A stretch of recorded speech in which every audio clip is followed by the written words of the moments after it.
John Delaney, thank you so much for sitting down with me at the last minute like this. I know you're a busy man. You are the president of Flagler College. You are the president emeritus of the University of North Florida. And of course, you were Jacksonville's mayor from 1995 to 2003. I got to ask you where you were, what you were doing. What was your reaction when you heard about Susie Wiles? Well, there'd been speculation in the last few weeks that that she was going to be a likely pick. I kind of wasn't sure she would take it, but I should have assumed that she would, and she sort of earned it. And I think it's good for the country, and I think it's good for Jacksonville as well. That's interesting. You weren't sure she was going to take it. I thought that she would lobby, be on the outside, be a personal advisor, that kind of a thing, and the lives of presidential chiefs of staff were very short, and Donald Trump particularly so. And so they're very difficult. Even people like President Bush and Ronald Reagan have had to turn their chiefs of staff over to kind of have a change, and it's not easy to do because you get close to them. So, but she likes a challenge. That's for doggone sure. Now, I know surely everybody's heard the news by now. Susie Wiles, she is from Jacksonville area. She's just been named the incoming chief of staff for President-elect Donald Trump. And yes, there has been some turnover in his former presidency, his chiefs of staff. But she's managed to stick it out all these years. She helped him during that time. So what does that say about her? And is that the Susie Wiles you know? Yes, she actually talked with me in 2015 when she'd been approached by Donald Trump for the first presidential race and was sort of debating it. And she said she just saw something different in him than kind of the image that gets portrayed in the public, found him to be very kind and gracious and studious. And by the same token, she says you don't change a 78-year-old billionaire. They're going to be pretty well set in their ways. And I mean, she's just had a great run. She helped elect really first me, also worked with John Peyton as mayors in Jacksonville. She worked with Rick Scott on his first race. She worked with Ron DeSantis, and then Trump in 2016. Also in 2020, but in 2024, she was it. She was the top campaign manager. She brought in kind of a friend of hers, Chris, to work with her. But this was her baby, her instincts, and there's times that she would let Trump be Trump, and there's times that she would kind of counsel him to change his tune. Well, tell us about her. Clearly, she's got the president's ear. We saw when she, during his victory speech, he calls her up there to the microphone, wanted her to say something. She said Yeah. no, and he let it go. So he listens to her. But tell us a little bit about how she operates behind the scenes. What can people expect to see from her? Well, number one, I knew when he was calling her up to speak, she wasn't going to do it. She hates that. She does not want to be front and center. She likes to be advising kind of in the background. I've been called by the national media about her, and I said she's a nice, decent person. You'd love her as a neighbor. She'd water your plants for you if you were out of town, and if you're sick, she'd bring you something to eat. She'd pick up your prescriptions. She's a mother and adores her two kids and her grandchild, and she's really a completely regular person. But she's a savant when it comes to political messaging. It's just another world. Ulysses Grant was a savant in having an army win. Otherwise, a nondescript life that you wouldn't have expected out of Grant and Susie. You wouldn't necessarily see in just chatting with her. Oh, she's fun and got a great laugh and is warm and loyal to her friends, and so it's going to be interesting to see her in that top spot. See, and it's so interesting hearing this personality about her because even during his speech, Donald Trump called her the ice queen. No, I thought it was ice queen, the ice maiden. So, it leaves you with this image of toughness and not bending. And you worked with her. She was your chief of staff. Yes, she was, and she also worked with my campaign and frankly turned it.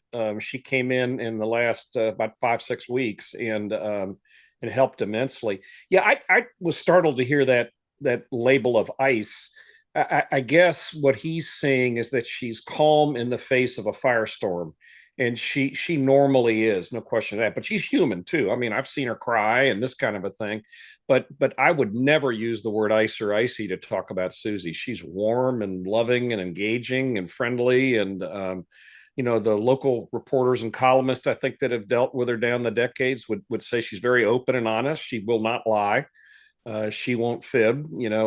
She'll spin, but that's the nature of that job. But she just won't lie. And so I'm real happy for and proud of her, and I think she's going to look out for Jacksonville. Well, it's interesting. I first came to Jacksonville in 1995, and I remember trying to get to you. You had to go through Susie, and she was always very pleasant. Hey, Joy, good to see you. Okay, and just went right there. There wasn't a whole lot of pleasantries, but she was great, and we got stuff done. So is that what she has carried out throughout her career? Yeah, I think she's always had good relationships with reporters, and I've even some of the national columnists have said, I even know I'm being spun, but it's hard not to like her. That there's that nature to her. But again, the strength is this idea of what the public's thinking and how to speak to it. She viewed Donald Trump as kind of having the instinct of a retailer, a salesperson that can kind of read a crowd on this is a product they're going to like, this is a color they're going to like, and so the combination of them really, I think, was pretty doggone effective. And she got a hold of a message early. She will follow polls. She's always has said, and I've always said, you don't change a policy because of a poll, but you may change the way you sell it after you hear how people are reacting to it. And so the Trump campaign focused on the economy. And I think many of the national media and people with above average income, they don't notice inflation. They don't care what the price of gas is. They just go to a convenient gas station. But if you're below the national average, you really feel it. And I tell the story. My wife asked me to go to the grocery store about 6 weeks ago. I think I bought 7 things and it was over $100. I was just stunned at that. And if you're poor, you really feel that inflationary kind of a thing. And so many of the national, reporters at the New York Times or the Washington Post, they're making good money. They don't care about inflation, and that was the real deal. And people kept wanting to fight this. Hey, the economy's done well. The stock market's back up. Well, if you're 30 years old working in a factory, you're not caring about the stock market. You're wanting to know what the price of milk and eggs are, and that's that's the message she just kept embracing and pounding over and over again, and pounding on Donald Trump, that she forced him to try to keep talking about that because he'll go off in different directions. So what is her secret to her success? Is that what it is? Is it a little bit of looking at the polls and reading the crowd and knowing who your audience is? What is her secret? What made you want her on your team? What is it? You trust her, but it's this instinct. It's this uncanny instinct of saying, this is how you would convey that. I always say politics is about symbolism. Politicians move in symbols. And she would grasp that the people she was backing had to represent a certain thing, a certain sentence or a clause, a phrase on a bumper sticker that kind of captured where that would go. And in this case, it was inflation, it was the economy, and it was immigration. So tell me this. Donald Trump has made a lot of campaign promises. Some people are excited about, some they're scared about. Knowing her and how she works, how do you think she will handle all of that? Well, her boss is her boss, and she does what the boss wants to do. But she certainly is in there nudging to say, think about it this way. What about that? That won't play very well. Can you not use this word? Maybe try that word. Here's the things we really need to move on. Trump is is a unique politician in modern times. And, he talked about a week ago about doing a mass deportation. Now he's changed a little bit to mass deportation of immigrants that have committed crimes. And that's a totally different kind of an animal. And that may well be Susie kind of getting in his ear a little bit, but I think she's going to be, she can work. She's highly disciplined.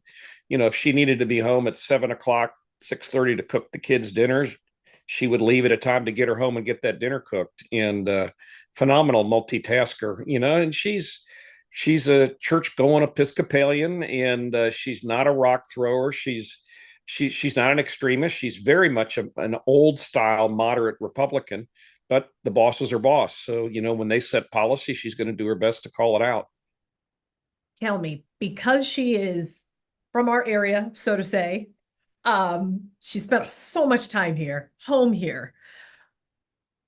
Do you think we have an edge in Florida or in Northeast Florida, Southeast Georgia because of her? Yeah, I don't think there's any question. The Mayor Deegan texted me early this morning about, having reached out to her, even though Donald Trump was not the mayor's cup of tea and not a lot of people's cup of tea. But she's going to look out for the home, and she's going to look out for her friends. And she's not one to punish an enemy. That's really not her style. Their calls may get returned last, but she's going to look out for home. Okay. And I could hear it in your voice, your excitement for her as a person reaching this milestone. She's at the top of her game. Yeah, 2015, I advised her against working for Donald Trump. I didn't think he had a prayer to get out of the primary, much less win the presidency. So I sure called it wrong. And there's other mainstream, she's kind of a Romney style, sort of a Republican, but she liked the guy. He flew her up to New York to sit with him and visit with him, and she liked what he was thinking, how quick he picked up on things, and she sees a different side than a lot of what America sees. And I'm happy for her, no question, and I'm happy for Jacksonville, and I also think she'll be a good influence on the president for the country. So it's good all around. All right. Mayor John Delaney, thank you so much for sharing your insights about Susie Wiles. Sure. Happy to do it.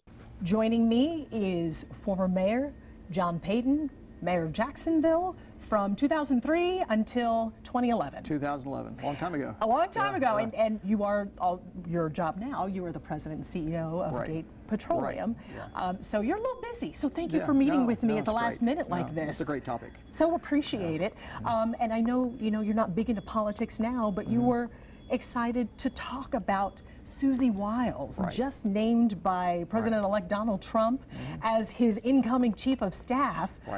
Where were you? What were you doing? Yes, first female for that position. Where were you when you heard the news, and what was your first reaction? Well, so I will tell you, I wasn't really surprised. I've watched Susie for many years. I've known her for almost 20 years. And so it really, knowing how talented she is and how capable she is, and following her career, of which I shared, a good part of time with her, I wasn't really surprised. But I will tell you, I'm terribly excited for her. And proud of her. I think this is she's at the pinnacle of her career, and she's worked a long time to attain this type of accomplishment, and she's going to be great. I think the president-elect is lucky to have her. So there is a whole generation, maybe even two generations, who do not know who Susie Wiles is, and that she started really her political career here in the Jacksonville area. She's Jacksonville. So what did she do for you when you were mayor? Let's start there. Well, so she was a chief for me. She was in the mayor's office. She's started out really as a kind of a communications director, immediately as a liaison, where you came to know her. And then she shifted into more policy work, doing deep policy work. And if you look at the three initiatives that I spent most of my time on, which was Rally Jacksonville, which is early literacy, Jacksonville Journey, which was crime fighting, and then the River Accord, which was really improving water quality in the St. Johns River. All three of those initiatives, she really, she developed them, she implemented them, and managed them. And those are signature achievements that I'm very proud of, and probably would not have been nearly as successful without her. So she wears two hats. She has extraordinary political instinct and the ability to organize around a campaign, but she can also cross over and do the heavy lift of policy work, which very rarely do you see someone that can wear both hats successfully. And I would say she's good at both, and I think that's what you're seeing. You're seeing a transition from a political advisor running the political operation of this campaign into more policy work, and those two worlds usually seldom collide. It's going to be a perfect fit for her, because she's very good at both, and probably maybe even stronger on the policy side. Well, give us a little more insight into her. I remember when I was dealing and trying to get interviews with you Right. and Mayor Delaney, Right. and she was there. She was always very cordial. Yeah. Hi, Joy, great to see you. Come on, let's go. Yeah, right. It wasn't. We didn't spend eons talking about the weather or anything like Right, that. But right. she was Yeah. polite, and she said she just got to business. yes. So am I describing her correctly? I think so. She's down to business. You're not going to get a lot of fluff. She's very genuine. She fosters great relationships and with people, and I think those relationships have really served her well, particularly in the media. But she's always very kind and respectful, and would do anything for you. But she doesn't suffer fools. She doesn't. She's not going to be really good at chatter and cocktail party conversation. She's very goal-oriented, focuses on the deliverables, and is an extraordinarily hard worker and a strategic thinker, and loyal as the day is long to whomever she's working for. So I think that President Trump is really lucky to have her. And what's different, I think, about this scenario of him going to the White House is when he went to the White House before, he was hiring people that had impressive resumes, but really no allegiance to him and no loyalty to him. She's been working with him for almost 10 years. They know each other. There's mutual respect there. There's extreme loyalty. And I think from my own personal experience, that is critical. It is first and foremost because there's so many agendas around you. Having someone that really is committed to you and your success and fulfilling your vision is critical. They've got this dynamic that seems to work, and that's why I think she's different. And I think she'll be a tremendous leader because of that mutual trust and respect that exists between the two of them, but also because she's just extraordinarily talented. She's a strategic thinker. She's several games ahead several plays ahead in the game, and has a boundless energy. I'd love to tap into her source of energy at some point. But so I just, I think it's a good day for Susie. It's a great day for Trump, and I will tell you, I'm very comforted in knowing there's someone at the table who I know to be sound thinking, and have good judgment, and have the ear of the president. That gives me great comfort that it's her. Knowing the type of person she is, how she works behind the scenes, Right. what can we expect to see from her? Or will we not see her at all? I don't think you're going to see her. If you noticed on election night, he invited her to the microphone. Yes. And she declined. That is classic Susie. She does not want to be in front of the camera. She doesn't want to be featured in a media story. She wants to do the work. She wants to give other people credit that do the work with her. She wants to be in control, and that's how she's effective, right? But she does not look for the limelight. I don't know if we've had a chief of staff like that. I mean, usually the chief of staff shows up on Meet the Press or in the news hour of the day, and I don't think you're going to see that from her. She's going to work through others the way she always has, and I think if she had her way, she would never get in front of a camera or an interview ever, which is interesting considering her line of work. Well, you mentioned she's been doing this for a long time. Just some of the names people in Northeast Florida, Southeast Georgia are familiar with. Rick Scott, she helped get to be governor of Florida. She helped Ron DeSantis become governor. Exactly right. And she helped Donald Trump now twice. Right. She helped him in 2016 win the state of Florida. And Joy, don't forget, she worked for Ronald Reagan. She worked for Jack Kemp. She worked for Tilly Fowler, who is a beloved political figure in this area. And then she came to work for John Delaney. I actually was able to observe how good she was when she was working for John Delaney. She worked for Mike Weinstein and his campaign. So she was not on my team when I won in 2003. She was actually working for Mike Weinstein. But she was my first hire after I won that election because I knew her, I observed her work, and quite frankly, I barely won. She was so tough. And I will say I think I'm the only campaign that I think she's ever lost to, actually. But I just recognized her enormous skill and talent, and we brought her on day one. And she served, almost 5 years, and then she left my office to work for this unknown candidate, dark horse candidate named Rick Scott. And we said, well, go do that. I'm sure we'll see you back here. No one knows who he is. He's going to get beat. Well, he got elected. And that catapulted her statewide campaign ability. And then it went from, Scott to Trump, to DeSantis, back to Trump, and now she's in the White House. What is it? What is it? What is her strategy? What is her secret? How is she able to do all of this behind the scenes? She's got the credit for it. What is it? Susie Wiles can think three-dimensionally. She is one of the most strategic thinkers I think I've ever worked with. She she's ahead of the game, and she's very clear on what task needs to be accomplished, and she's very focused. And you know, they've given her these harsh nicknames I've seen, but Donald Trump called her Ice Queen. Yeah, Ice Queen, and other staffers, they call her Ice Baby. I'm not sure I understand, but I think, you know, when you're trying to bring order out of chaos, and campaigns are the most chaotic environment that exists on earth. Someone described it as a scheduled crisis. It's true. It's a scheduled crisis. Then it just all goes away.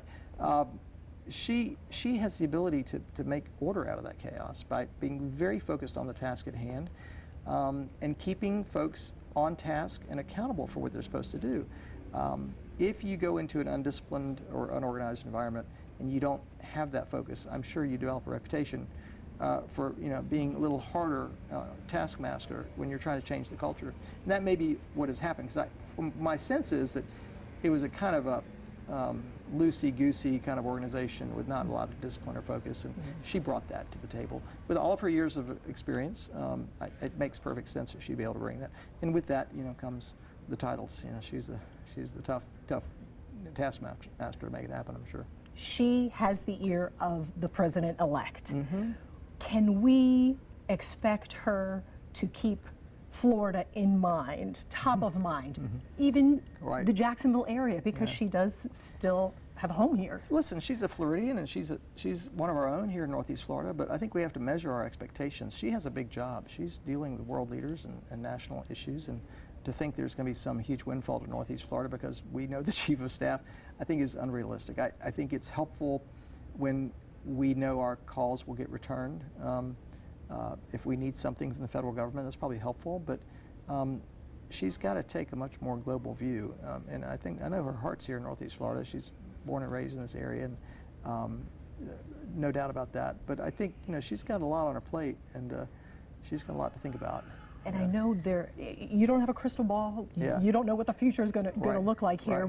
But a lot of promises have been made along the campaign trail by the person who she is now working for, President-elect Donald Trump. How do you see her handling some of these campaign promises that he's made? Well, I think we've got to work beyond campaign rhetoric and the actual policy. There's a difference. Campaigns have the luxury of saying just about anything, and then you get elected and like, whoops, that's not really feasible, whether you knew it or not. Excuse me. So I think we've got to get past that. I think, you know, campaigns, you know, candidates, me included, we have a lot of fun, you know, really throwing red meat at your audience and getting them excited about different notions. But there's a lot. This is going to be tough. I mean, it's how she sorts through what people thought was a promise versus just maybe a gross exaggeration. It's hard to know. But she knows her president, and she knows the game, and she will thread the needle and as well as anybody can. All right. Yeah. Mayor Peyton, thank you so much for sharing your insight about her. No, it's exciting to talk about Susie. I'm a huge fan and proud of her, and it'll be interesting to see what she can do.